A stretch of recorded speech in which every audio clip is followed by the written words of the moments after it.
The wind howled through the narrow streets of York, carrying the scent of damp straw and the distant clang of blacksmiths' hammers.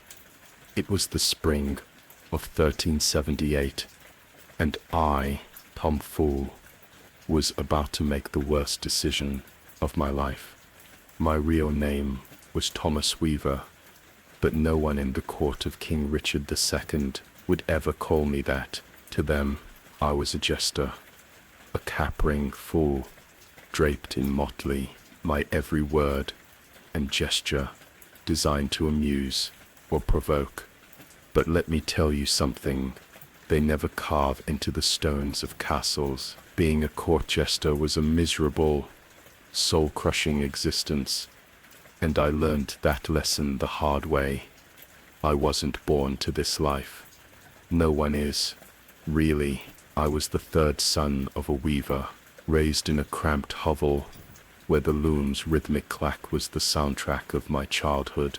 My father was a dour man, his hands calloused from years of threading wool, his eyes fixed on a future where his sons would take up the trade. But I was different. I had a knack for mimicry, a sharp tongue, and a reckless streak that made me the village's unofficial entertainer. By 16, I was juggling apples at the market, tossing quips at passing merchants, and dodging the occasional rotten cabbage hurled by those less amused. It was a simple life, but it was mine. That all changed when Lord Reginald de Vere, a minor noble with a penchant for extravagance, passed through our village. He saw me perform a particularly daring impression of the local priest, complete with exaggerated gestures and a sermon about the virtues of ale, and decided I was just the sort of fool his household needed. "You'll make the king himself laugh," he declared, his eyes glinting with ambition. I was flattered, naive, and desperate to escape the loom. So, I packed my few belongings, a patched cloak, a wooden flute, and a heart full of dreams, and followed him to the royal court. The court was a world apart from my village. The great hall of Westminster was a cavern of stone and timber, its walls draped with tapestries depicting battles and hunts. The air was thick with the scent of roasted meats, beeswax candles, and the sharp tang of ambition. Nobles in silks and furs strutted like peacocks, their laughter echoing off the vaulted ceiling. Servants scurried, invisible yet omnipresent, while minstrels plucked lutes and knights boasted of their valor. And then there was me, in my garish motley of red and yellow, bells jingling with every step, a living caricature meant to amuse. My first performance was a disaster.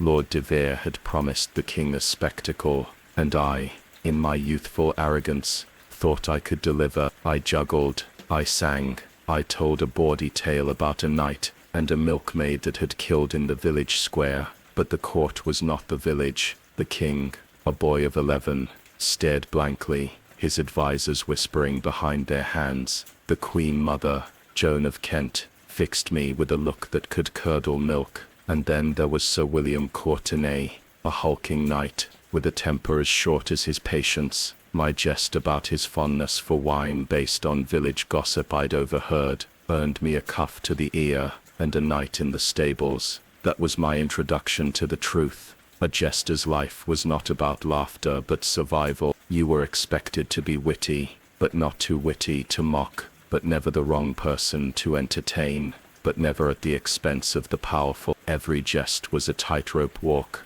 and one misstep could mean disgrace, banishment, or worse. The court was a snake pit, and I was the fool dancing among the vipers. Yet, there were moments of strange camaraderie. The other fools, there were 3 of us in Richard's court, became my unlikely family. There was Maud, a sharp-eyed woman who wielded sarcasm like a dagger, and Robin, a dwarf with a voice like honey and a mind like a steel trap. We shared a damp corner of the servants' quarters, trading stories of our humiliations, and plotting ways to outwit the nobles who mocked us. Maud taught me to read the room, to spot the flicker of a lord's temper or the glint of a lady's amusement. Robin showed me how to use my bells to punctuate a punchline, turning a weak jest into a crowd pleaser. Together, we survived, But survival was not thriving.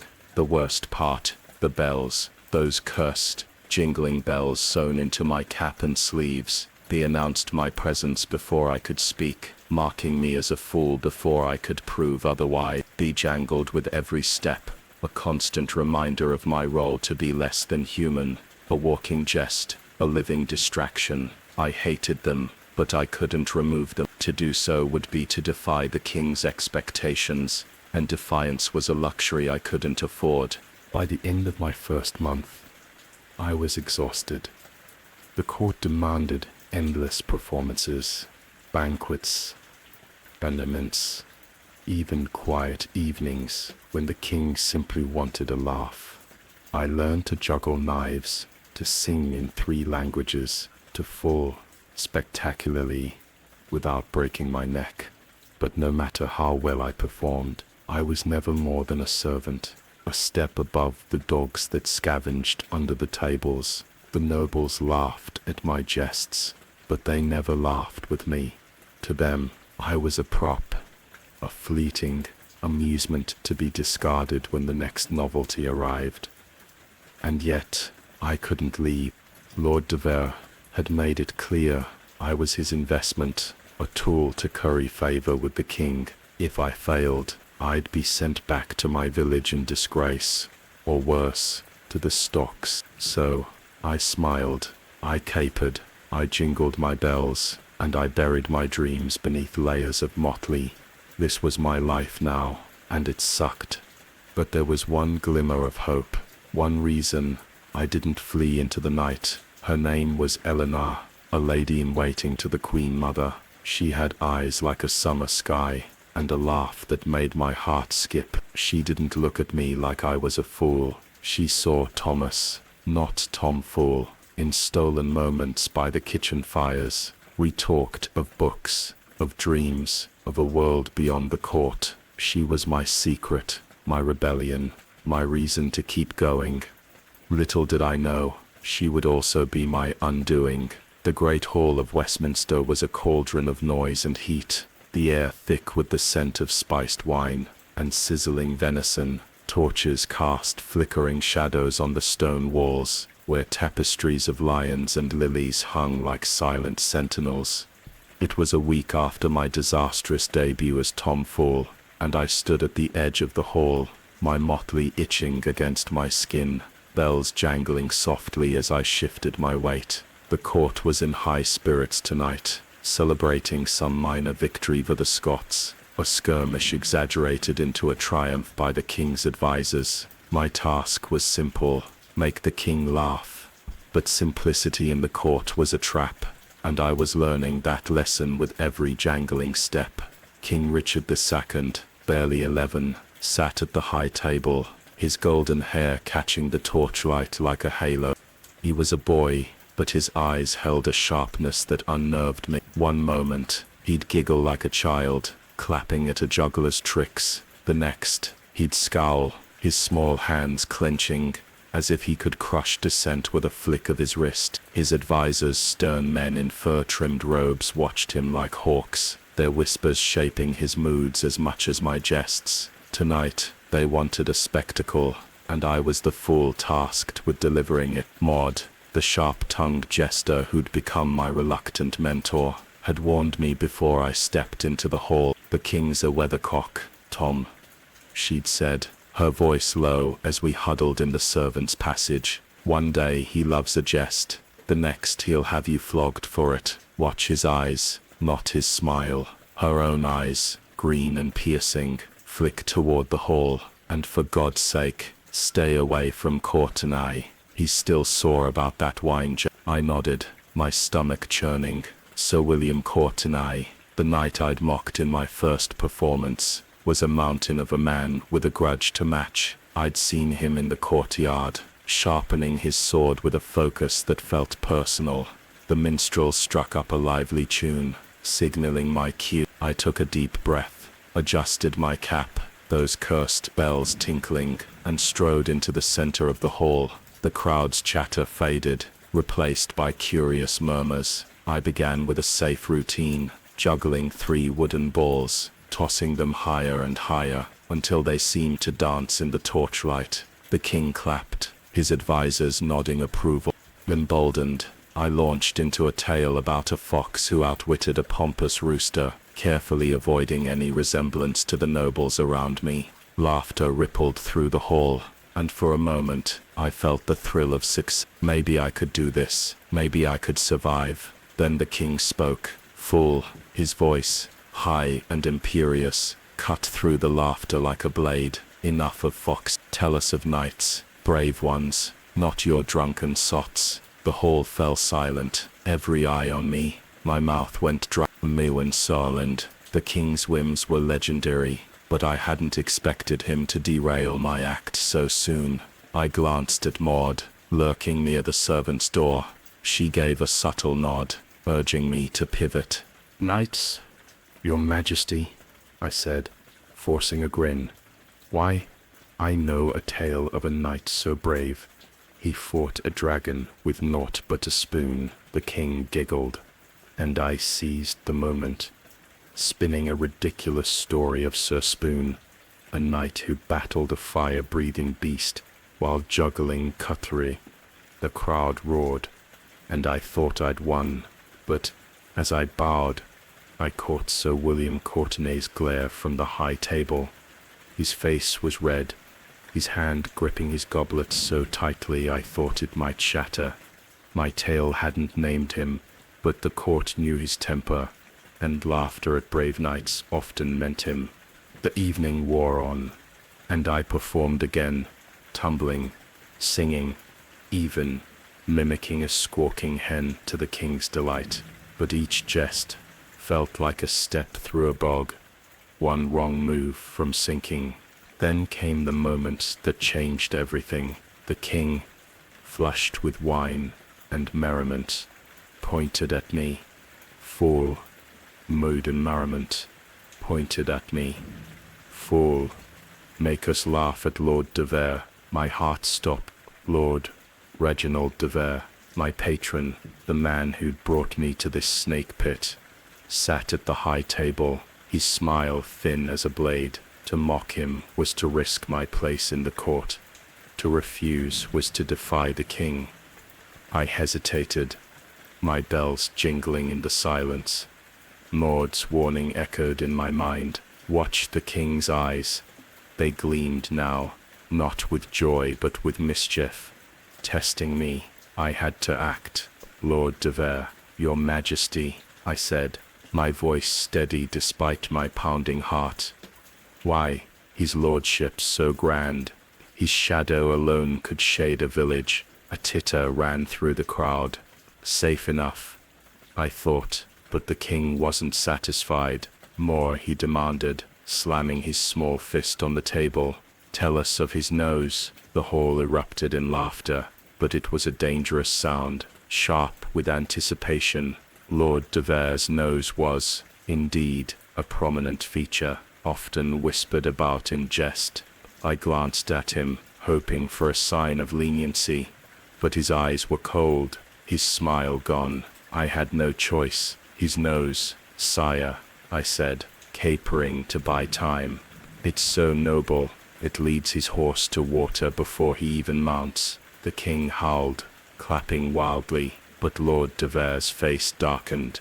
I pressed on, desperate to please the king, adding quips about de Vere's nose guiding ships in fog and scaring crows from fields. The hall shook with laughter, but I felt the noose tightening. As I bowed, I saw Eleanor in the crowd, her blue eyes wide with worry. She was a lady in waiting, standing near the Queen Mother, her hands clasped tightly. She gave a small shake of her head, a warning I couldn't heed. The king demanded more, and I obliged, each jest digging my grave deeper. By the time I finished, the king was in stitches, but Lord de Vere was a statue of rage. The aftermath came swiftly. As the banquet ended, I slipped toward the servants' passage, hoping to escape notice, but Lord de Vere's hand clamped my shoulder, his grip like iron. You think yourself clever, fool, he hissed, his breath hot with wine. Mock me again, and you'll find the stocks a kinder fate than what I'll devise. Before I could stammer an apology, he shoved me away, and I stumbled into Maud. She pulled me into the shadows, her voice a fierce whisper. You idiot, Tom, you didn't just mock de Vere, you made him a laughing stock before the king. He'll have your head for this. Or worse, he'll make you wish he had. I tried to protest, but she cut me off. You don't understand the game yet.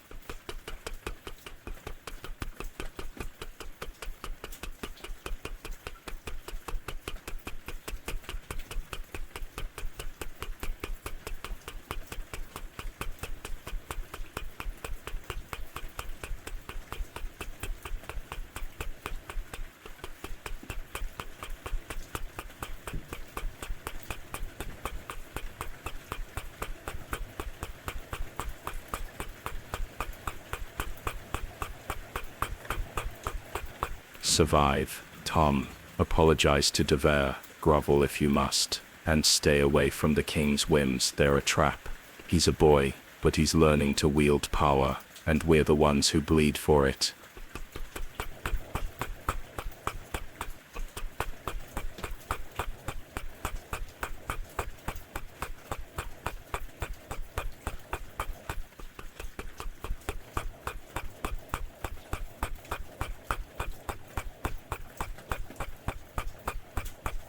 But then I thought of Eleanor during the banquet. She'd slipped me a scrap of cloth, a handkerchief, embroidered with a tiny blue flower. It was a small thing, but it felt like a lifeline. In the darkness, I clutched it, her kindness a flicker of light in the gloom. She saw me, not just Tom Fool, but Thomas, the boy who dreamed of more. For her, I'd keep going. For her, I'd learn to play this deadly game. Little did I know, the king's next whim would make tonight's disaster look like a jest. The air in Westminster's great hall was a miasma of roasted boar, melted tallow, and the sour tang of anticipation. It was late spring of 1378, and the court was abuzz with the arrival of Lord Hugh de Lacy, a brash noble from the Welsh marches, who'd brought his own retinue to curry favour with King Richard II. Among them was his jester, a wiry man named Jack O'Naves, whose reputation for sharp wit and cruel tricks had reached even my novice ears. Tonight's feast was no ordinary affair. It was a stage for rivalry, and I, Tom Fool, was about to learn that jesters fought battles as fierce as any knights. Only our weapons were words and our wounds were humiliation. The hall was a riot of colour and noise. Banners of crimson and gold hung from the rafters, catching the glow of 100 candles. Nobles in velvet and ermine crowded the long tables, their laughter sharp as glass. Servants darted through the throng, balancing trays of steaming pies and flagons of wine. At the high table, King Richard sat, his boyish face alight with excitement, his advisers murmuring like crows. To Lord de Vere, my patron, was there too, his prominent nose casting a shadow over his goblet. His eyes flicked to me as I entered, a silent reminder of my near disaster last week, till I'd grovel to him at dawn, offering apologies laced with flattery. But his forgiveness was as thin as a winter frost. One more misstep, and I'd be out. Maud had prepared me as best she could. In our damp corner of the servants' quarters, she'd drilled me on the art of the jesting duel. Jack O'Naves is a viper, she'd warned, her green eyes narrow. He'll charm the crowd, then strike when you're exposed. Don't try to match his cruelty, play to your strengths. Tim that be quick, be clever, and for God's sake, don't let him bait you into mocking Courtenay again. Robin, our dwarf jester, had chimed in with a grin. And if he juggles fire, don't try to catch it. Their advice was sound, but my stomach churned as I adjusted my motley, the bells jingling like a death knell. Till the feast began with minstrels, their lutes and pipes weaving a merry tune. Then Jack O'Naves took the floor. He was older than me, perhaps 30, with a lean face and eyes that glinted like a fox's. Tim's motley was green and black, slashed with silver, and he moved with a predator's grace. He opened with a tumbling routine, cartwheeling across the hall with such ease that even I gaped. Then came his jests, sharp, biting quips about the court's lesser nobles, each one landing like an arrow. The king clapped, delighted, and the crowd roared. Jack's eyes found mine, and his smirk was a challenge. Top that, village boy. My turn came too soon. I stepped into the circle of torchlight, my heart pounding louder than the drums. Then they started safe, juggling apples, while reciting a nonsense rhyme about a goose who thought she was a queen.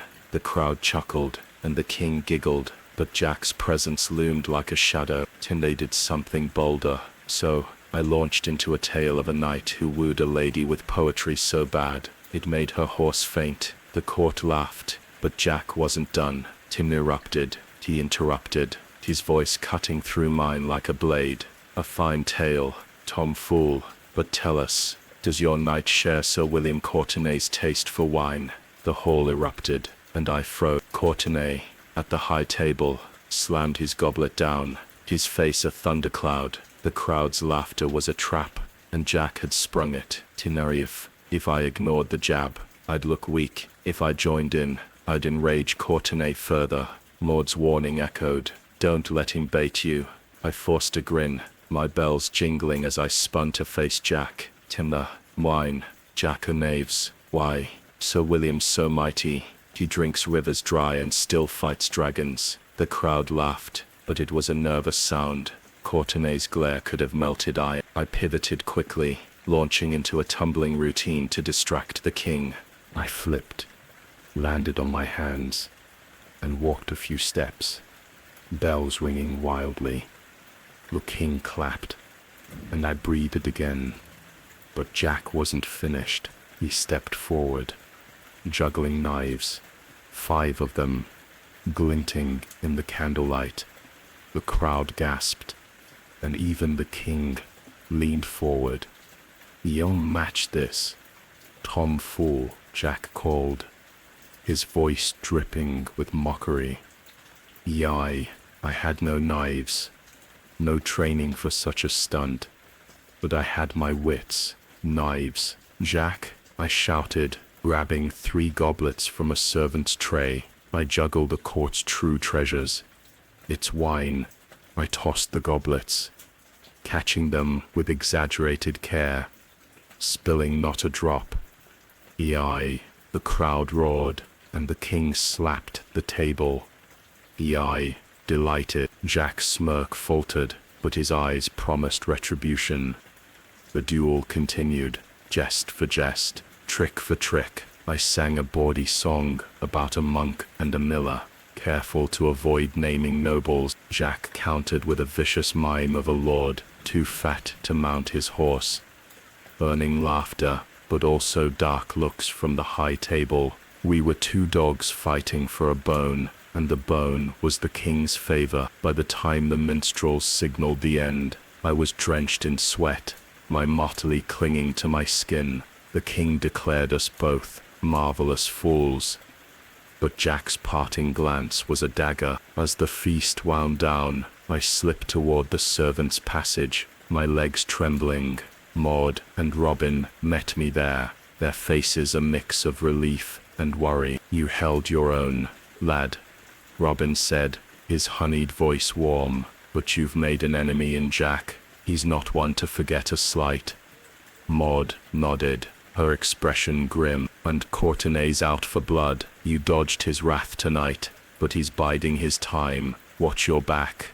I nodded, too exhausted to speak, but then I saw Eleanor, lingering near the kitchens, her blue eyes catching the torchlight. She slipped me a glance, a fleeting smile that made my heart leap. As the nobles dispersed, she brushed past me, pressing a folded note into my hand. I waited until I was alone in the servants' quarters to read it. "Meet me at the chapel at midnight. Be careful." My pulse quickened. A secret meeting with Eleanor was a risk, but it was one I'd take. Midnight found me creeping through the castle's shadowed corridors, my bells muffled with cloth. The chapel was a small, stone-walled sanctuary, its air heavy with incense. Eleanor was there, her face pale in the moonlight streaming through a stained glass window. "Tom," she whispered, "you were brilliant tonight, but you're playing a dangerous game.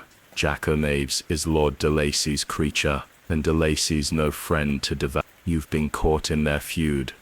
I swallowed, my throat dry. "What do I do?" I asked, echoing my plea to Maud. Eleanor's hand brushed mine, sending a shiver through me. "Stay sharp," she said, "and stay away from Courtenay.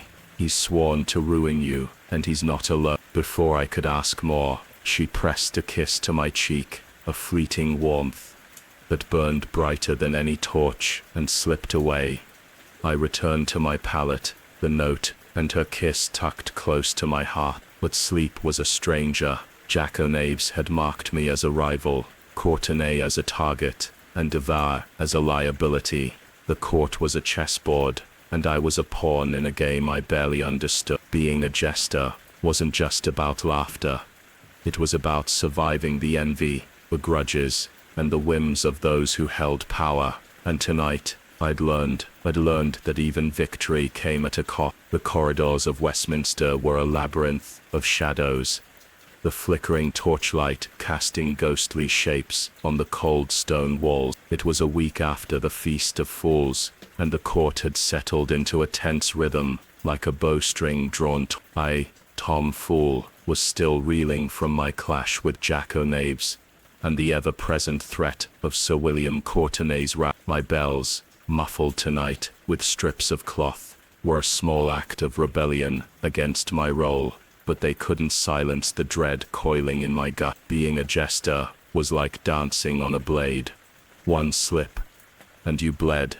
Tonight, I was on an errand for Lord Devar, my patron, whose forgiveness for my ill-advised jests about his nose was as fragile as spun glass. He'd tasked me with fetching a flagon of his favorite Gascon wine from the cellars, a job usually reserved for servants, but given to me as a reminder of my place. "Don't dawdle, fool," he'd snapped, his eyes cold, "and keep your tongue still." I nodded, bowing low, my bells mercifully quiet. But as I navigated the twisting passages beneath the great hall, I stumbled into something far more dangerous than a noble's displeasure. The cellars were a dank maze, smelling of mardew and oak. I just located the wine cask, when voices echoed from a nearby alcove, low and urgent. I froze, clutching the flagon, my heart thudding. The voices belonged to two men, their words clipped and secretive. Curiosity, that old curse of mine, pulled me closer. I pressed myself against the damp wall, peering around a barrel. In the dim light of a single candle, I saw Lord Hugh de Lacy, Jack O'Naves' master, and Sir Robert Tressilian, a judge known for his ruthless loyalty to the king. Theirs were bent close, their words a hushed conspiracy. "The boy's too young to rule," de Lacy muttered, his voice rough as gravel. "His uncles pull the strings, but they're divided. Gloucester's hungry for power, and John of Gaunt's no better. If we move now, we can sway the council." Tressilian's response was sharp. "Careful, Hugh, words like that are treason. We need proof. Something to discredit Gloucester before he tightens his grip."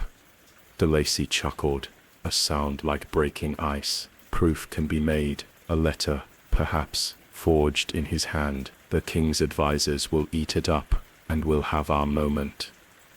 I held my breath, my mind racing. They were plotting against Thomas of Woodstock, Duke of Gloucester, one of the king's powerful uncles. This was no petty court gossip. This was a scheme that could topple lords, maybe even the crown itself. As a jester, I was invisible, a shadow in motley, but overhearing this made me a liability. If they caught me, I'd be dead before dawn, my body tossed into the Thames with no one to mourn Tom Fool. I edged back, praying my muffled bells wouldn't betray me, but fate, ever the cruel jester, had other plans. My foot caught a loose cobble, and I stumbled, the flickering clinking against the barrel. The voices stopped. What was that? Tressilian hissed. I bolted, clutching the wine, my heart in my throat. Footsteps echoed behind me, but I knew the cellars better than they did. Thanks to countless errands, I ducked into a side passage, my breath ragged, and waited until the footsteps faded. When I emerged, the flickering trembling in my hands, I was alone, but the weight of what I'd heard clung to me like damp rot. I delivered the wine to Lord de Vere, who barely glanced at me, his mind on the dice game he was losing to a French envoy. I forced a smile, capered as expected, and slipped away to the servants' quarters, where Maud and Robin were mending their motley by a single candle. I told them everything, my voice barely above a whisper. Maud's face hardened, her needle pausing mid-stitch. You're a fool, Tom, and not the paid kind, she said. You heard what you shouldn't, and now you're a walking corpse. Men like de Lacy don't leave loose ends. Robin, usually quick with a jest, was grim. You've got two choices, tell de Vere, or keep silent. Either way, you're gambling with your neck. Tell de Vere, I said, incredulous. He'd flay me for eavesdropping, or worse, use me to curry favor with the king. And if I stay silent, what if they find out I was there? Maud sighed, rubbing her temples. Then you pray, Tom, pray they never suspect you, and stay away from de Lacy's lot, jackknaves included. That snake's sharper than his master. Sleep was a lost cause that night. I lay on my pallet, Eleanor's handkerchief pressed to my chest, its blue flower a faint comfort. I hadn't seen her since our midnight meeting in the chapel, but her warning about de Lacy and Courtenay echoed in my mind. She'd known the court was a nest of vipers, and now I was tangled in their coils. The next morning, I sought her out, finding her in the Queen Mother's chambers, arranging linens with the other ladies in waiting. I caught her eye, and she slipped away, meeting me in a shadowed alcove. Tom, you look like death, she whispered, her blue eyes searching mine. I told her what I'd heard, my words tumbling out in a rush. Her face paled, her hand gripping mine. You can't breathe a word of this. De Lacy's ambitious, and Tressilian's worse. If they suspect you know, they'll silence you, and if you tell de Vere, he'll drag you into their game. You're a jester, Tom, not a knight. You don't have the armor for this. But what if they act on it? I asked, my voice cracking. What if they forge that letter, and it starts a war? Eleanor's lips tightened. Then you let it. You're not the king's counselor. Your job is to juggle and jest, not to play hero.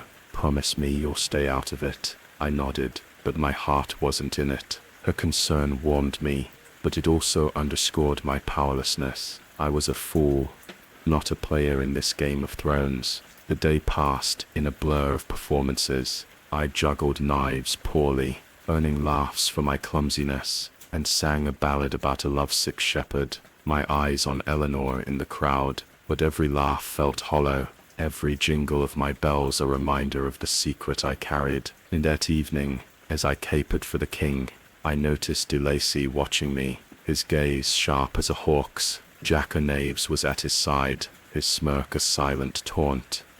Had they seen me in the cellars? My hand shook as I tossed a ball, nearly dropping it. Later, in the servants' quarters, Maud pulled me aside. You're jumpy as a cat, Tom, she said. If you don't calm yourself, you'll give yourself away. Act the fool, not the traitor. I tried to laugh, but it came out as a croak. I'm trying, Maud, but it's like carrying a boulder. One slip, and it crushes me. She gripped my shoulder, her voice low. And then don't slip. We're jesters, Tom. We survive by being invisible.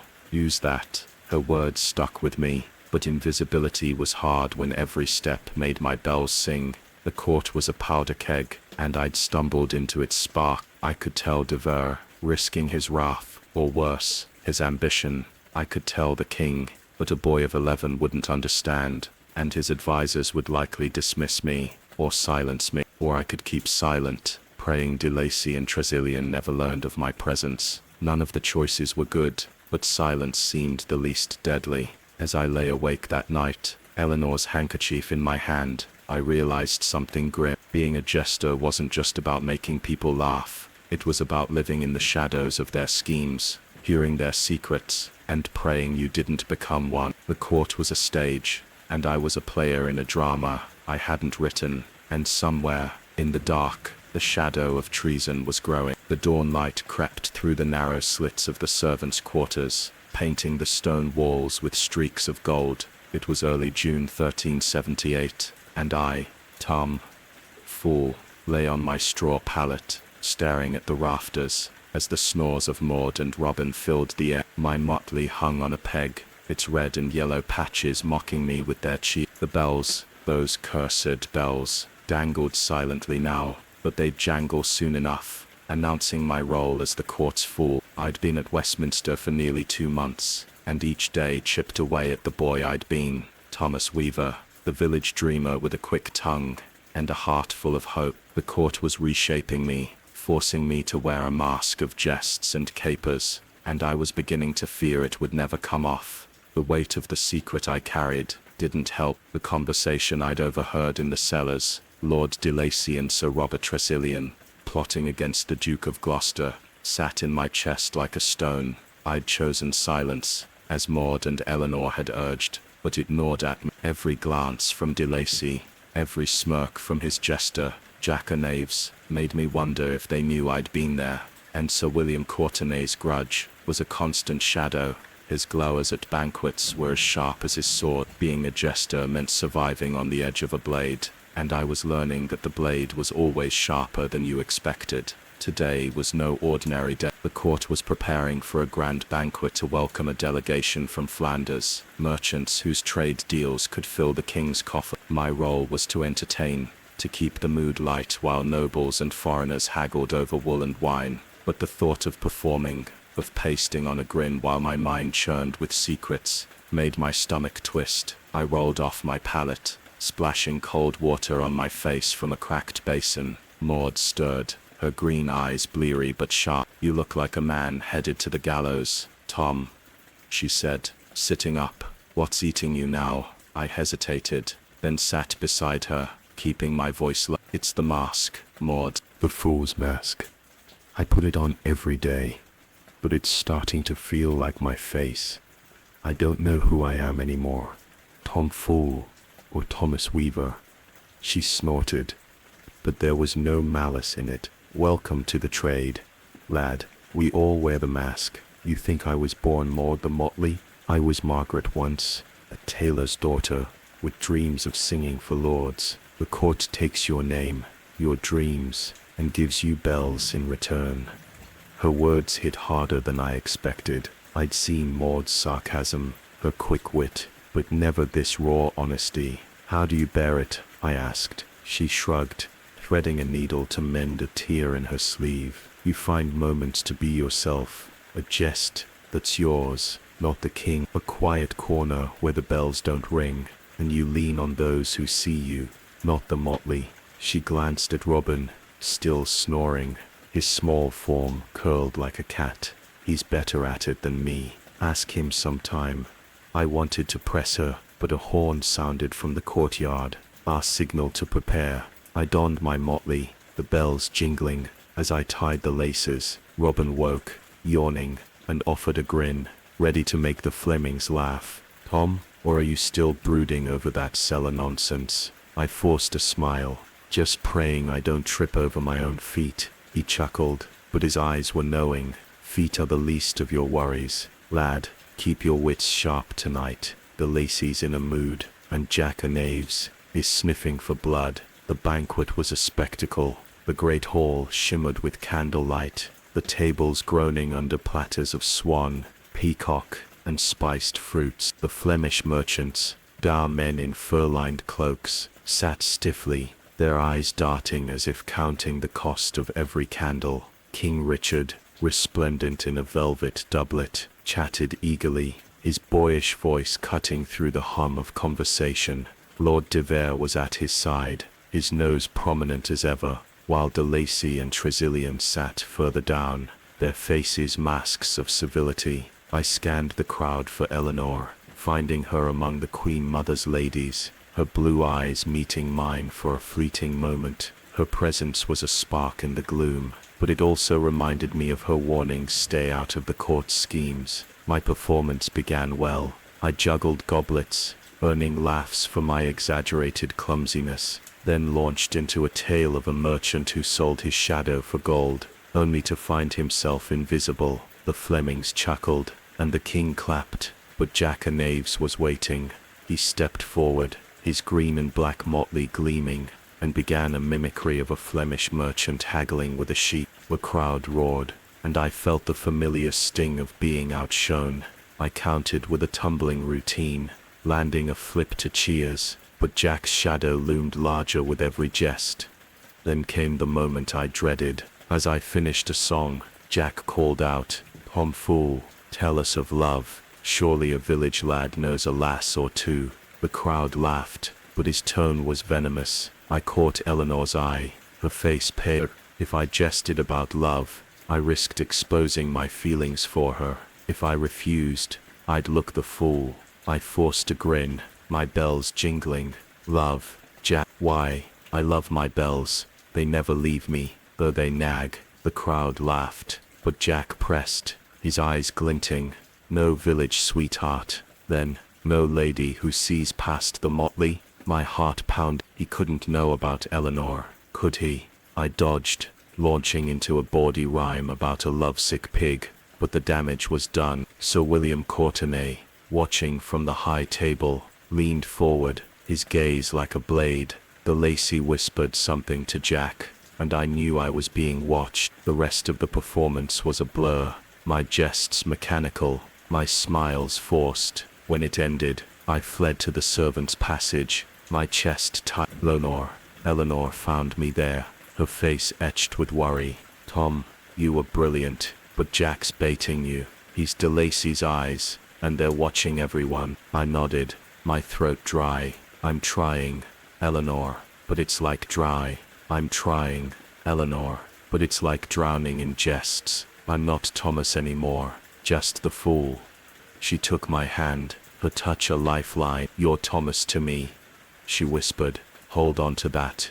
Before I could reply, footsteps echoed, and she slipped away, leaving me with the ghost of her warmth.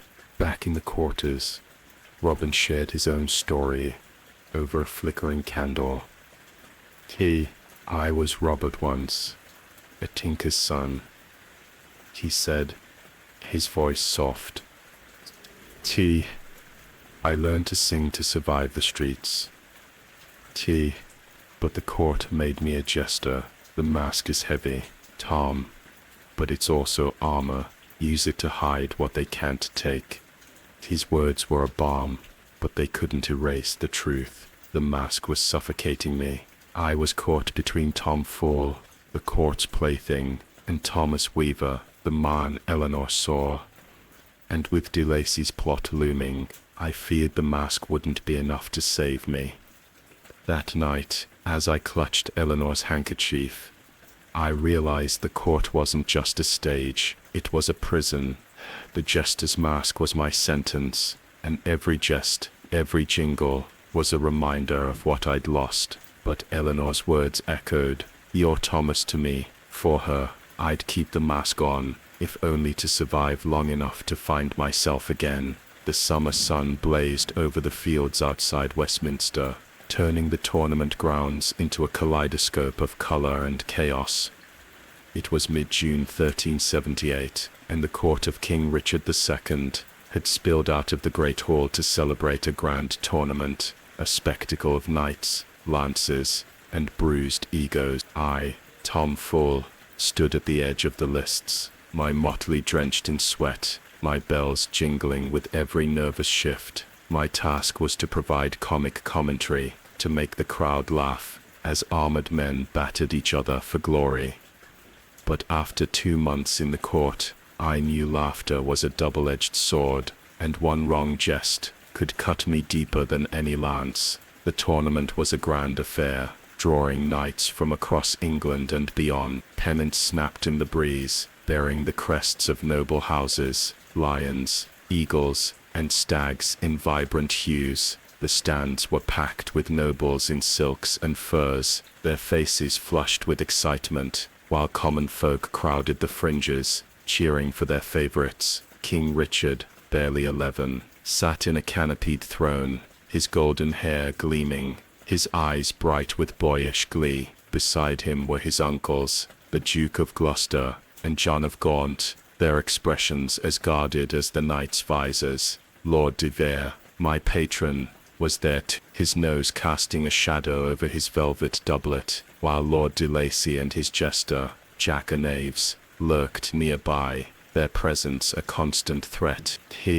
My role was simple in theory: mock the knight's blunders, praise their prowess, and keep the king amused. But simplicity was a lie in this court.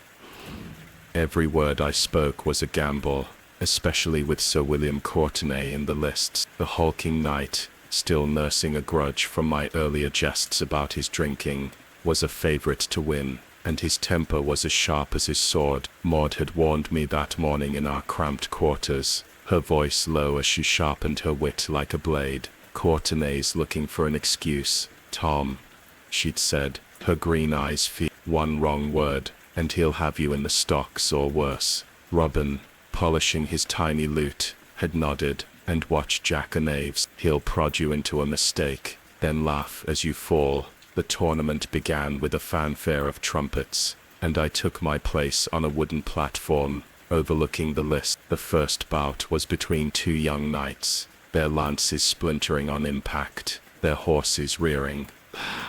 I seized the moment, calling out, "Behold, Sir Roland's lance breaks faster than a tavern promise." The crowd roared, and the king giggled, clapping his small hands. I felt a flicker of triumph, but it was short-lived. Courtenay was next, his armor gleaming like a storm cloud, his charger snorting as he took the field against a wiry knight from Kent. As Courtenay thundered down the lists, his lance struck true, unhorsing his opponent with a crash that shook the ground. The crowd cheered, but I saw my Sir William so mighty, his horse begs for a rest after carrying that armor. The laughter was loud, but Courtenay's visor snapped up, his eyes locking on me. I pressed on, desperate to please the king. His lance is so fierce, it scares the splinters back into the wood. The king howled, but Courtenay's face was a mask of rage. I'd gone too far. Jack O'Knaves saw his opening. He leapt onto the platform, his green and black motley flashing, and called out, "Tom Full speaks true. Sir William's might is legendary. But tell us, Tom, does his wine jug feel the same fear?" The crowd erupted, and I froze. Jack had turned my jest into a dagger, reopening the wound of my earlier mockery. Courtenay spurred his horse toward the platform, his voice booming. "Fool, you'll pay for that tongue." The king laughed, thinking it part of the act. But I saw murder in Courtenay's eyes. Nay scrambled, launching into a tumbling routine to distract the crowd, flipping and landing with a jangle of bells. "Fear not, good sirs," I shouted, my tongue's only sharp to cut through boredom. The crowd chuckled, and the king clapped, but Courtenay dismounted, his gauntleted hand twitching, as if itching for his sword. Maud, watching from the sidelines, shot me a look that said, "You idiot, needed to salvage this." I turned to the king, bowing low. "Your Majesty, Sir William's valor inspires us all. Even my bells tremble in awe." The king giggled, and the moment passed, but Courtenay's glare promised retribution. The tournament dragged on, bout after bout, my jests growing strained. As the sun climbed, Jack O'Knaves kept up his attacks, his quips sharper than mine, his confidence unshaken. He mocked a knight's rusty armor, calling it a relic of his grandfather's courage. And the crowd loved it. Naspers cornet, with a song about a knight who loved his horse more than his lady. But my heart wasn't in it. The secret I carried, de Lacy's treasonous plot, weighed heavier with every jest, and Courtenay's presence was a constant threat. As the final bout ended, I slipped from the platform, my legs shaking. Maud and Robin met me in the shade of a tent, their faces grim. "You're lucky Courtenay didn't gut you on the spot," Maud said, her voice low. "He's sworn to ruin you." "And Jack's fanning the flames." Robin nodded, his small hands fidgeting. "You need to lie low, Tom. De Lacy's watching too, and Jack's his hound. If they think you know anything." He trailed off, but I knew the rest. My cellar eavesdropping could still be my death. I sought out Eleanor, finding her among the Queen Mother's retinue, her blue eyes shadowed with worry. We stole a moment behind a tapestry-draped stand, her hand brushing my. "Tom, you were brave out there, but Courtenay's dangerous," she whispered, "and Jack's stirring trouble for De Lacy's gain. You need to be careful." I nodded, her touch anchoring me. "I'm trying, Eleanor, but it's like juggling knives blindfolded. One slip, and I'm done." She squeezed my hand. "Then don't slip. I see you, Thomas, not the fool. Hold on to that." Her words were a lifeline, but as I returned to the servants' quarters, the weight of the day settled on me. The tournament had been a battlefield, not of lances but of words, and I'd barely survived. Courtenay's grudge was a fire waiting to flare, and Jack O'Knave's was a spark. The court was a game of chess, and I was a pawn, caught between knights and kings. Being a jester meant living in the crossfire, where every laugh was a risk, every jest a potential new. And with De Lacy's plot still lurking, I knew the worst was yet to come. The air in Westminster's private chambers was heavy with the scent of lavender and wax, a stark contrast to the raucous din of the great hall. It was late June 1378, and I, Tom Fool, stood before Joan of Kent, the Queen Mother, my bells silenced with cloth to avoid disturbing. Her summons had come at dusk, delivered by a tight-lipped page who'd hustled me through the castle's maze of corridors. My motley felt like a shroud, and my heart pounded as I faced the woman who held sway over the young King Richard II. Being a jester was already a tightrope walk, but this was a plunge into the abyss. Joan of Kent was a figure of legend, her beauty still striking despite her youth. Her golden hair was streaked with silver, and her eyes, sharp as a falcon's, seemed to see through my motley to the trembling Thomas Weaver beneath. She sat in a carved chair, her velvet gown pooling like wine, surrounded by ladies-in-waiting who watched me like hawks. Among them was Eleanor, her blue eyes fixed on the floor, her hands clasped tight. I wanted to catch her gaze, to find some comfort, but the Queen Mother's presence demanded my full attention. "Tom Fool," Joan said, her voice smooth but laced with steel. "You've a gift for words, they say. A jester who makes my son laugh is no small thing." I bowed low, my bells muffled but my nerves screaming. "Your Grace honors me," I said, keeping my tone light. She smiled, but it was a smile that could cut glass. "I have a task for you," she continued. "Tomorrow, at the banquet for the French envoy, you will perform a jest, a specific jest, one I will give you. It must be delivered exactly as I say, to the letter." My stomach twisted. "Oh, we jest, to the letter." My stomach twisted. A jester's jests were his own, or so I'd thought. But the Queen Mother's tone left no room for refusal. She handed me a slip of parchment, her fingers brushing mine with deliberate precision. "Memorize this," she said. "We jest, and burn it after." I glanced at the words, written in a neat hand. "The fox hunts at dawn, but the hound sleeps till noon. Beware the shadow that moves before light." It was nonsense, the kind of riddle I might spin for laughs, but her eyes told me this was no jest. It was a message, coded and dangerous, meant for someone in the hall. "Say it as a rhyme, make it merry," she added. "No one must suspect its weight. Can you do this, fool?" I nodded, my throat dry. "Aye, Your Grace, I'll make it sing."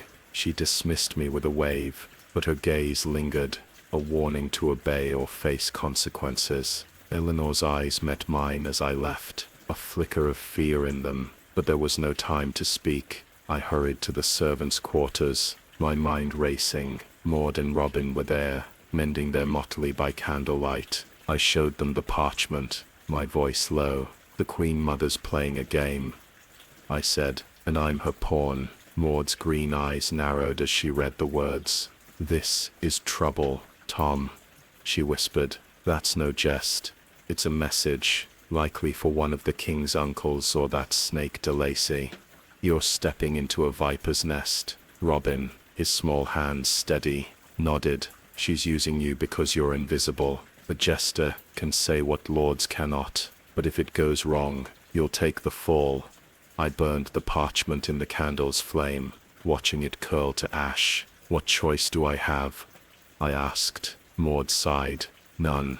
Deliver it, but watch the room. Someone's waiting for those words, and they'll mark you for it." The banquet the next evening was a glittering affair, the great hall ablaze with torches and the clink of goblets. The French envoy, a wiry man with a sharp beard, sat at the high table beside King Richard, who chatted eagerly about falcons. Lord de Vere was there, his nose prominent as ever, while de Lacy and Sir Robert Tressilian whispered in a corner. Sir William Courtenay loomed nearby, his glare fixed on me, a reminder of his unrelenting grudge. Jack O'Knaves, de Lacy's jester, capered nearby, his green and black motley a taunt. I scanned the crowd for Eleanor, finding her among the Queen Mother's retinue, her face pale but composed. My performance began with safe jests, juggling apples, spinning a tale of a knight who tripped over his own ego. The crowd laughed, the king clapped, and I felt the familiar rush of survival. Then came the moment. I took a breath, my bells jingling as I stepped into the center of the hall. "A rhyme for your majesty," I called, my voice bright but my heart pounding. "The fox hunts at dawn, but the hound sleeps till noon. Beware the shadow that moves before light." I delivered it with a caper, making it sound like a playful riddle, but I watched the king giggled, thinking it nonsense, but de Lacy's head snapped up, his eyes locking on mine. Tressilian's hand froze on his goblet. Someone had heard and understood. The crowd applauded, but the air felt charged, like the moment before a storm. Jack O'Knaves leapt forward, his smirk sharp, a fine rhyme. "Tom fool, but tell us, does the fox hunt you?"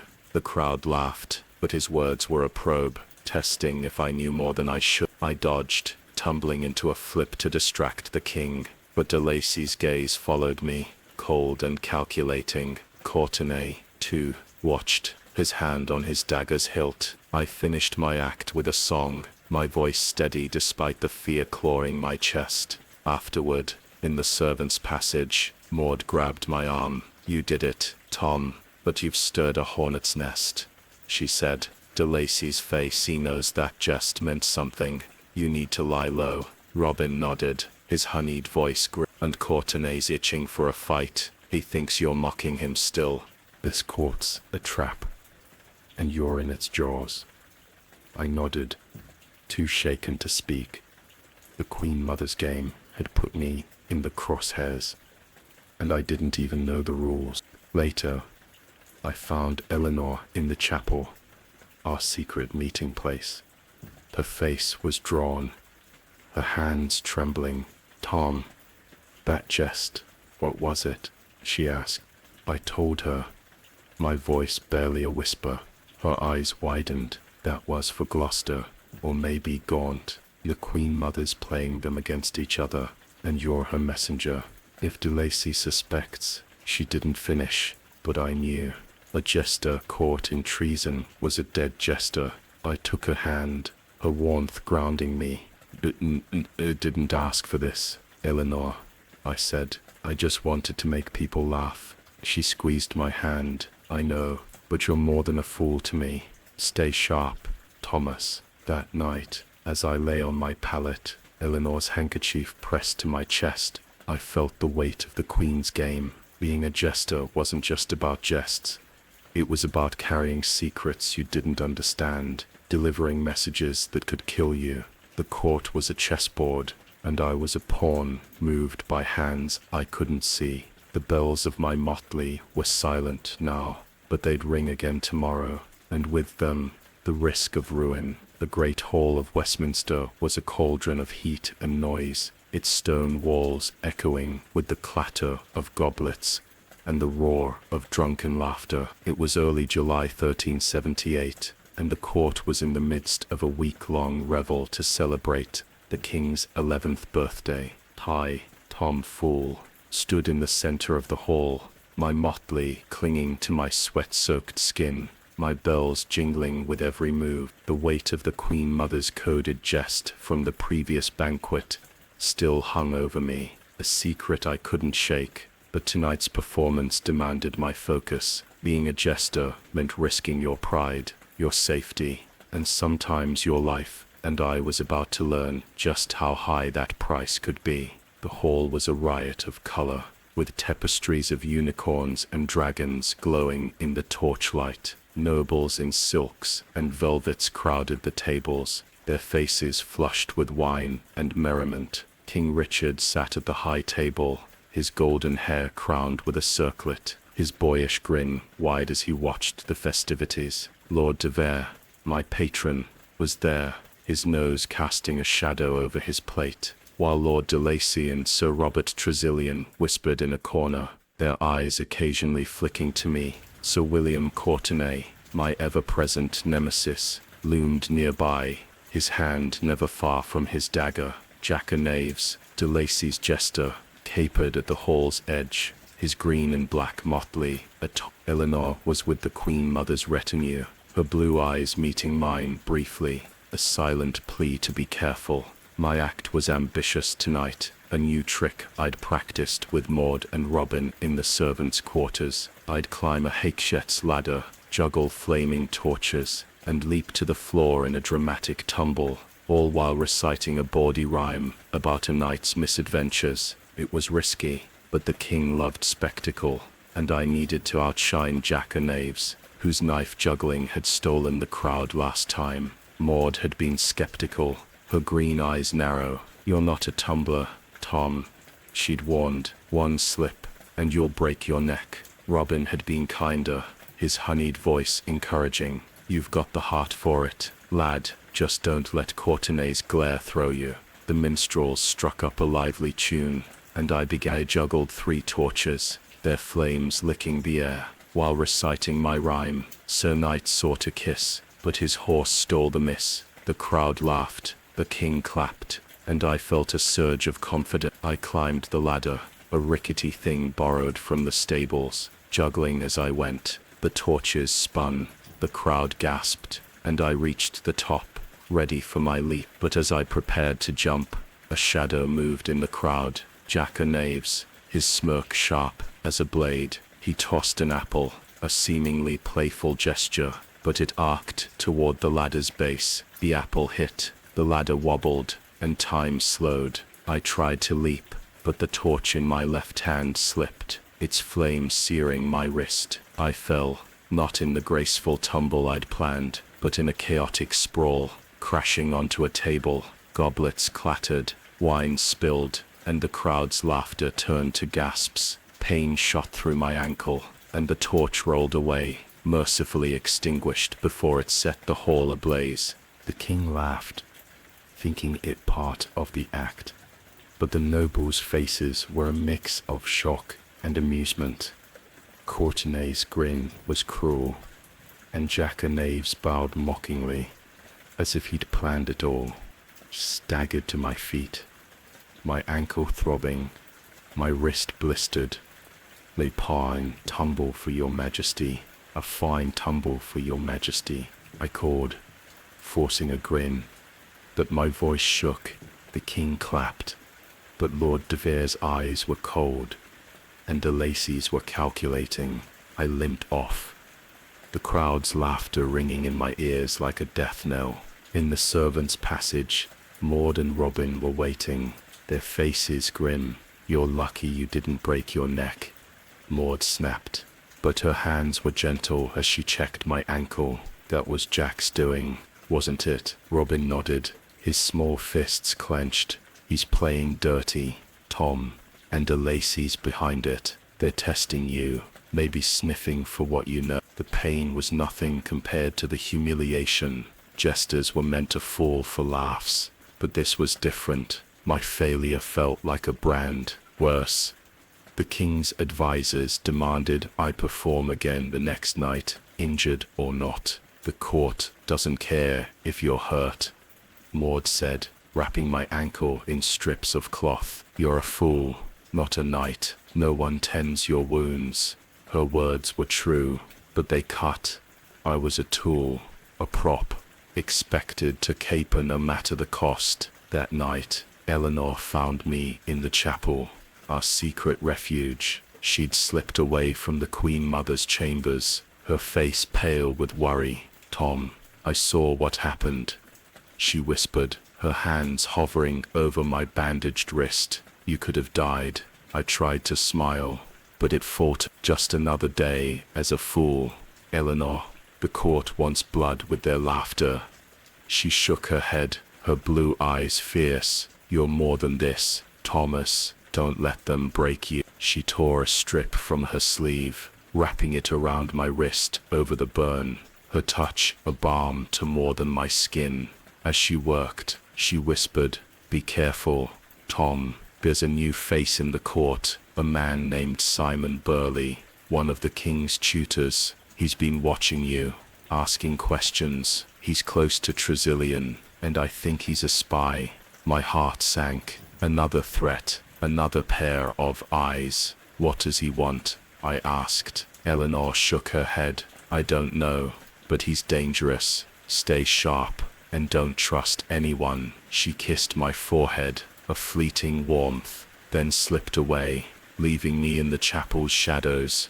Back in the quarters, I lay on my pallet, the pain in my ankle a dull throb. Maud and Robin were asleep, their snores a strange comfort. I clutched Eleanor's handkerchief and the strip of her sleeve, my only anchors in this storm. The accident had shown me the truth. Being a jester wasn't just about jests or secrets.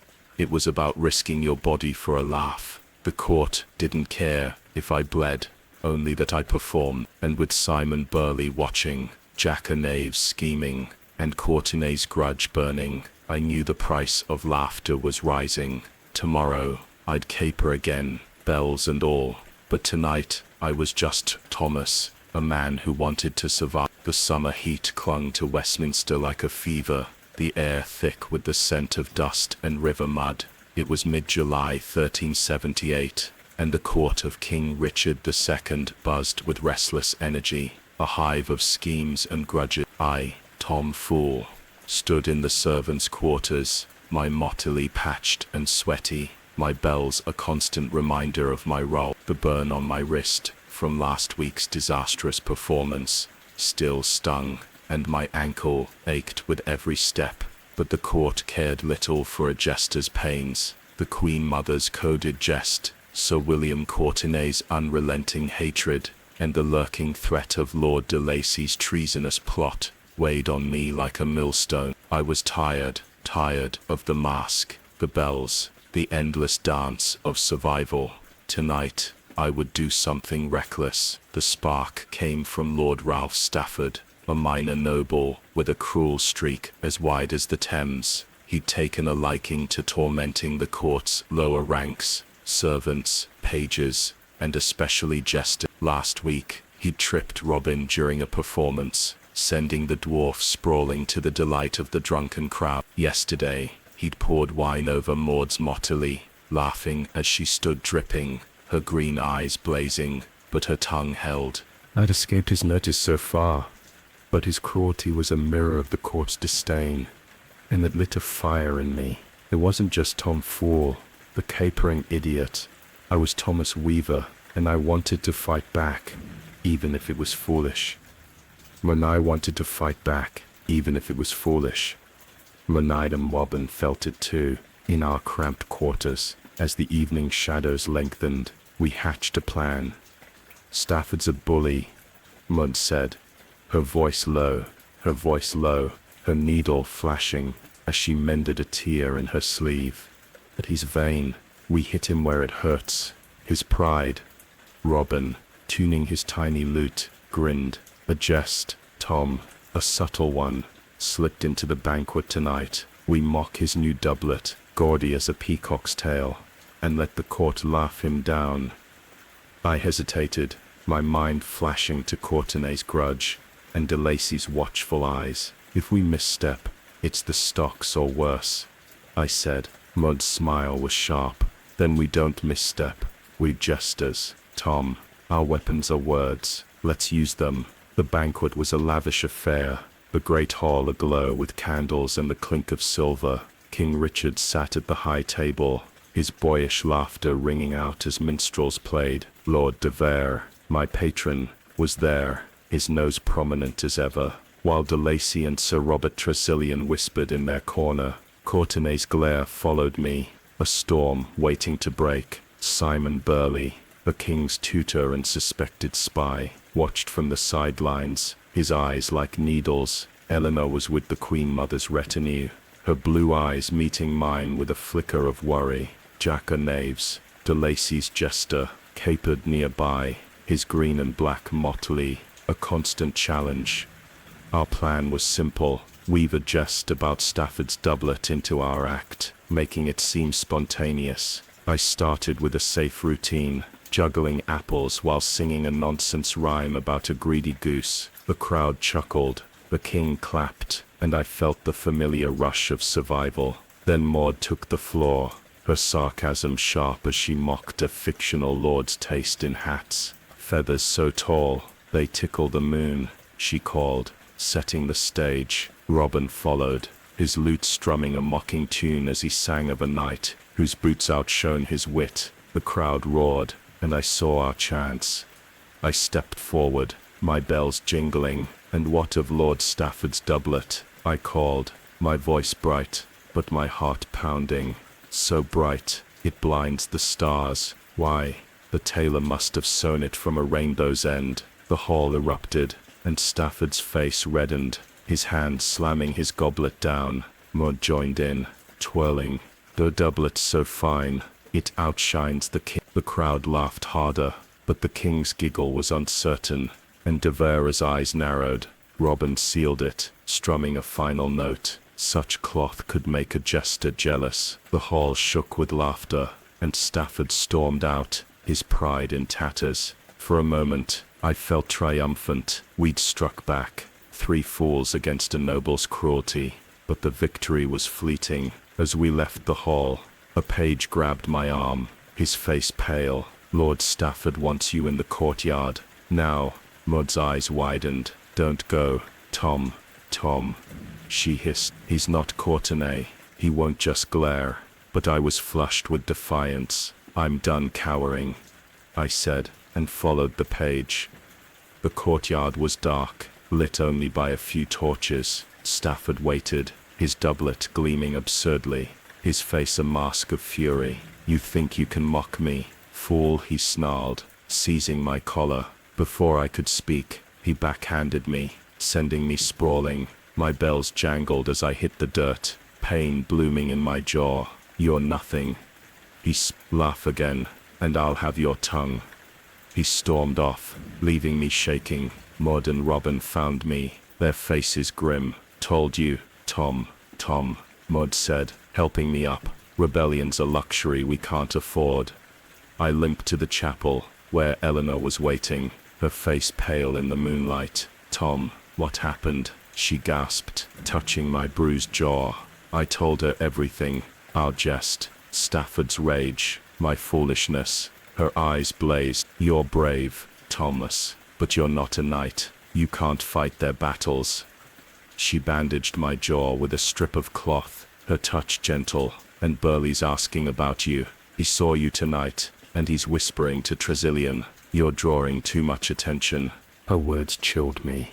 Simon Burley, the spy, was circling, and my defiance had painted a target on my back. As she left, she pressed a kiss to my forehead, whispering, "Stay alive, Thomas."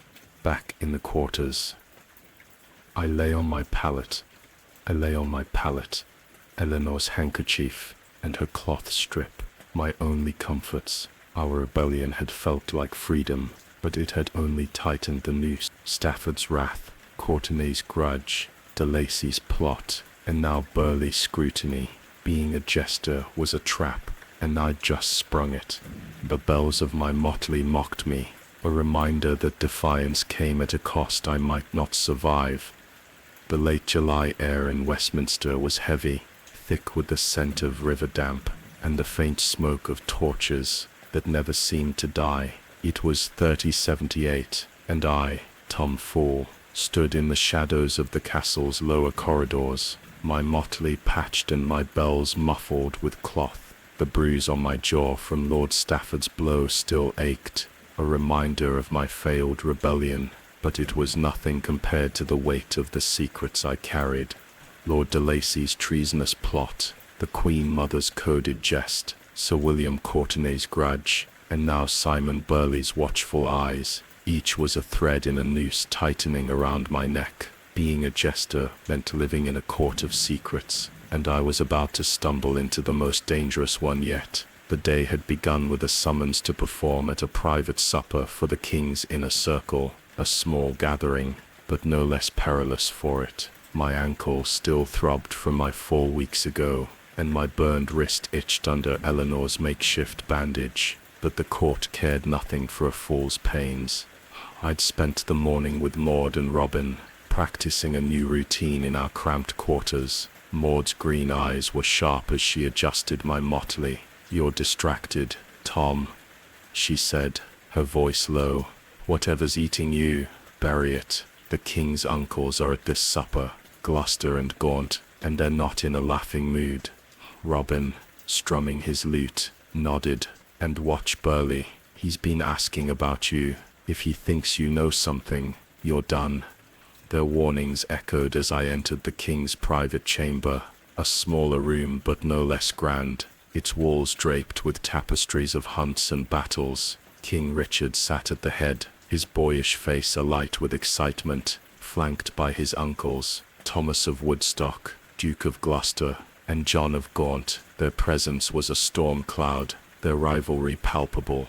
Lord de Var, my patron, was there, his nose casting a shadow, while de Lacy and Tressilian sat nearby, their smiles like blades. Simon Burleigh, the king's tutor, watched from a corner, his eyes glinting like a hawk's. Eleanor was absent, tending to the Queen Mother, and her absence left me unmoored.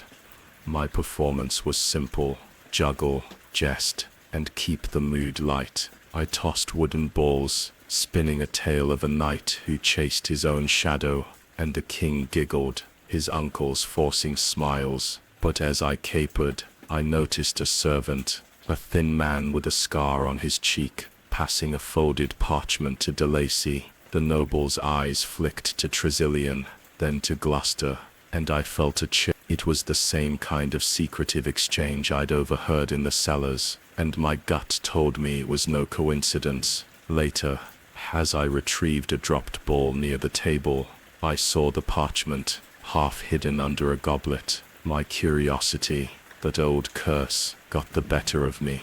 When the servant turned away, I palmed it, slipping it into my motley. I finished my act with a forced grin, my bells jingling as I bowed, then fled to the servants' passage. In the dim light, I unfolded the parchment. It was a letter, written in a hurried hand. "The crown falters. Gloucester must fall.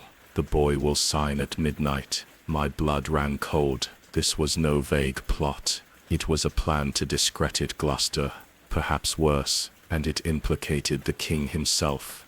I sought out Maud and Robin, finding them in the quarters, their faces grim as I showed them the letter. "You're cursed, Tom," Maud said, her voice sharp. "First, the cellar, now this. Burn it, and forget you saw it." Robin shook his head, his small hands trembling. "If de Lacy knows you have this, you're dead. And if Gloucester finds out, he'll think you're part of it." I clutched Eleanor's handkerchief, my mind racing. What about Eleanor? I asked. She's close to the Queen Mother. If this plot involves her, Maud's eyes softened. Then you warn her, but carefully. She's in as much danger as you. I found Eleanor in the chapel at midnight, our secret meeting place. Her blue eyes widened as I told her about the letter, her hands gripping mine. "Tom, this is treason," she whispered. "If De Lacy and Tressilian are moving against Gloucester, and the Queen Mother knows, I could be implicated. I've carried her messages before." Her voice broke, and I realized the depth of her own entrapment. "What do I do?" I asked, my voice raw. "Tell Devar, the king, or destroy it and pray." She shook her head, tears glinting. "Telling Devar makes you his tool. Telling the king risks his uncle's wrath. And silence might not save us. Someone saw you take it. I know it." Her words were a blow. Simon Burley's watchful eyes, Jack O'Knaves's smirks, Courtenay's hatred, all circled like wolves. "I can't lose you, Eleanor," I said, my voice cracking. She kissed me, a desperate press of lips, then pulled back. "Then we survive," my voice cracking. She kissed me, a desperate press of lips, then pulled back. "Then we survive. Thomas, burn the letter. But remember its words. We'll watch, we'll wait, and we'll protect each other." She slipped away, leaving me with her warmth and her fear. I burned the letter in a candle's flame, watching it curl to ash, but the words seared into my mind. Back in the quarters, I lay on my pallet. The snores of Maud and Robin a faint comfort. The court was a labyrinth of secrets, and I was trapped at its heart. Being a jester meant hearing things you shouldn't, carrying burdens you couldn't share. The letter was gone, but its shadow remained, and with it, the fear that Eleanor was as much a pawn as I was. Tomorrow, I'd caper again, bells and all, but tonight, I was Thomas, clinging to the hope that we could outwit the court's deadly game. The late July skies over Westminster were heavy with clouds, mirroring the storm brewing in my heart. It was 3078, and I, Tom Fool, stood in the dim servants' quarters, my motley crumpled on the floor, my bells silent for once. The weight of the treasonous letter I'd burned, the plot against the Duke of Gloucester still haunted me, as did the ever-present threats of Sir William Courtenay's grudge, Lord de Lacy's schemes, and Simon Burley's watchful eye. But tonight, a new danger loomed, one that struck deeper than any court intrigue. My love for Eleanor, the lady-in-waiting who saw past my fool's mask, had been discovered, and it threatened to unravel everything. The day had started with a routine performance in the Great Hall, a minor feast to honor a visiting bishop. I'd juggled, sung, and jested, my bells jingling as I danced around the edges of danger. Lord Devar, my patron, watched with his usual cold gaze, while De Lacy and Tressilian whispered in their corner. Jack O'Knaves, De Lacy's jester, smirked from the sidelines, his green and black motley attorn. Simon Burley, the king's tutor and suspected spy, was there too, his eyes tracking my every move. I kept my jests safe, avoiding Courtenay, who glowered from the high table, but my mind was elsewhere on Eleanor, whose stolen glances in the Queen Mother's retinue were my only solace. Our secret meetings in the chapel had grown bolder, her kisses a rebellion against the court's chains, but secrecy in a place like Westminster was a fragile thing. That afternoon, as I slipped through the corridors to meet her, I'd sensed eyes on me. A shadow moved, perhaps, or one of Burley's spies. I'd thought nothing of it, too caught in Eleanor's warmth, her whispered words, "You're Thomas to me, always." But the court was a spider's web, and we'd been The summons came at dusk, delivered by a grim-faced page. Lord Devar wants you, now. Maud and Robin, mending their motley in our quarters, exchanged look. Be careful, Tom, Maud said, her green eyes sharp. He's not calling you for a jest. Robin, his small hand still, nodded. If it's about Eleanor, deny everything. They'll ruin you both. My heart sank as I followed the page, my bells muffled but my fear loud. Lord Devar waited in his private chamber, a small room lined with tapestries and lit by a single candle. His nose cast a sharp shadow, his eyes colder than the Thames in winter. A figure stood in the corner, Simon Burley, his face unreadable. Tom, fool, Devar said, his voice low and venomous. You've been careless. Whispers reach me of a jester, dallying with a lady in waiting, Eleanor of the Queen Mother's retinue. Is it true? My throat tightened, but I forced a laugh. Me, my lord, a fool with a lady. My bells would scare her off. Burley's eyes narrowed, and Dever's smile was thin. Don't play the fool with me, boy. A servant saw you in the chapel. Speak, or I'll have you both in the stocks. Panic clawed at me. Eleanor's position was precarious. Her family depended on her place in the court. If I confessed, she'd be disgraced, perhaps banished. If I lied and they had proof, we'd both suffer. I thought of her blue eyes, her touch, her plea to stay sharp. My lord, I said, my voice steady despite my shaking hands. I'm a jester, not a lover. The chapel's where I practice my rhymes alone. Devers stepped closer, his breath hot. You're lying, fool, and lies have a price. You'll perform tomorrow, but one misstep, and I'll hand you to Courtenay. He's eager to break you. He dismissed me, but Burley's gaze followed, a silent promise of further scrutiny. I stumbled to the servants' quarters, my mind a storm. Maud and Robin were waiting, their faces grim.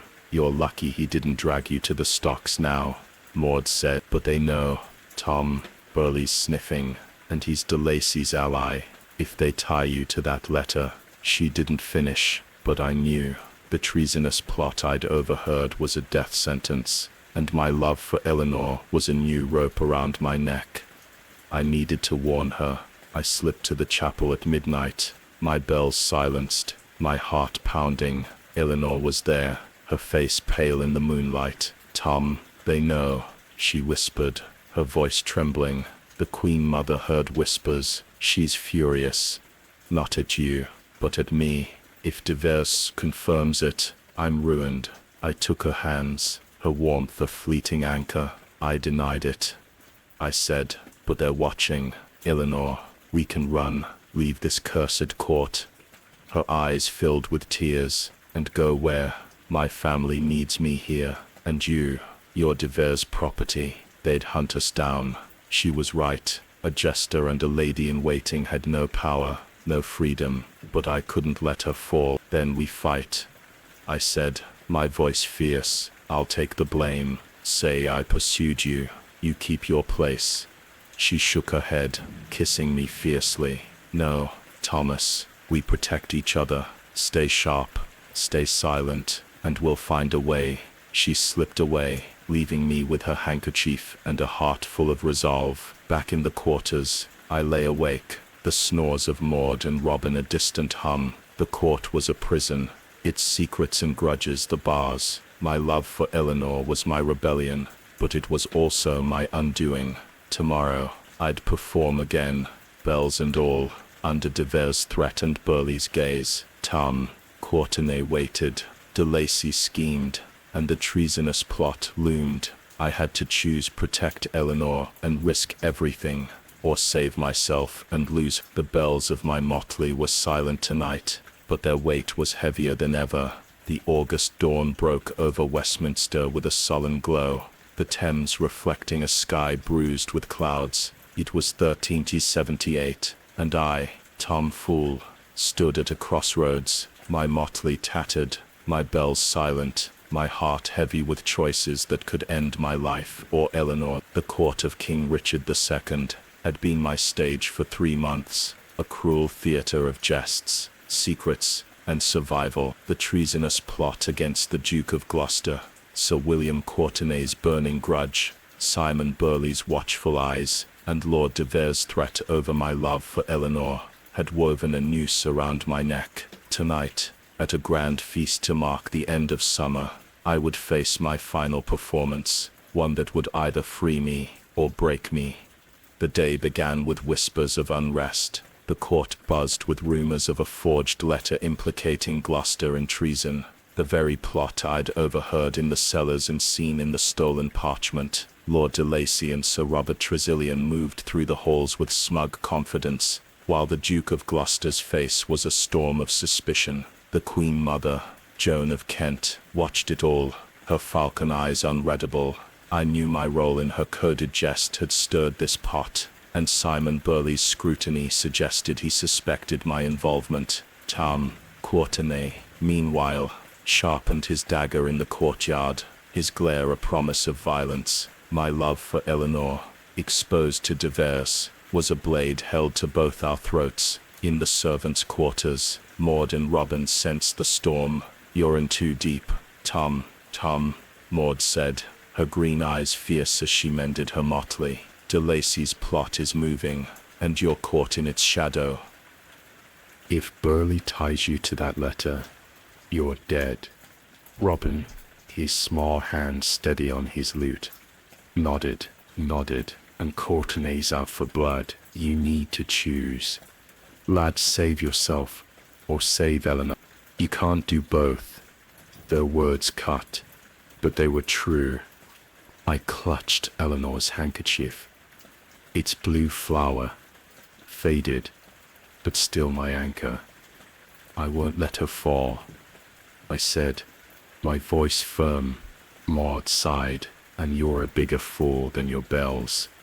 The feast was a spectacle, the great hall ablaze with torches and the clink of silver. King Richard sat at the high table, his boyish laughter a stark contrast to the tension among his uncles, Gloucester and John of Gaunt. De Vere was there, his nose casting a shadow, his eyes cold. De Lacy and Tressilian smiled like wolves, while Burley watched from the sidelines, his gaze a needle. Jack o' Knaves capered nearby, his green and black motley a taunt. Eleanor stood with the Queen Mother's retinue, her blue eyes meeting mine, a silent plea to survive. My performance began with juggling, my hands steady despite my racing heart. I spun a tale of a knight who lost his horse to a wager, keeping it light, but the air felt charged. Then came the moment I dreaded. De Vere signaled me, his voice low, a jest. "Fool," something sharp about loyalty. His eyes held a warning. "Fail, and Eleanor pays." I knew this was my test, a chance to prove my obedience or seal my doom. But as I stepped forward, I saw Burley whisper to Tressilian, and a plan formed. A reckless, desperate plan to expose the truth and save Eleanor. I took a breath, my bells jingling. "A rhyme for your majesty," I called, my voice ringing. "Loyalty's a fox, sly and swift, hunting at dawn while hounds sleep. But shadows move before light, plotting to steal the crown's might." The hall fell silent, the king's giggle fading. De Lacy's face paled, Tressilian's hand froze, and Gloucester's eyes narrowed. I twisted the Queen Mother's coded jest, turning it into an accusation. The crowd murmured, sensing the weight. Burley stepped forward, his voice sharp. "What's this? Fool, speak plainly." I grinned, my heart pounding. "Just a jest, my lord, unless shadows fear the light." Chaos erupted. Gloucester stood, demanding answers, while De Lacy and Tressilian protested, their voices shrill. The king, confused, looked to his uncles, but the Queen Mother's gaze was on me, her smile faint but approving. I'd exposed the plot without naming names, sowing doubt. But Courtenay saw his chance. He lunged from the table, his dagger drawn. "You mocking cur," he roared, seizing my arm. Before I could react, Eleanor stepped forward, her voice clear. "He's a fool, my lord, not a traitor.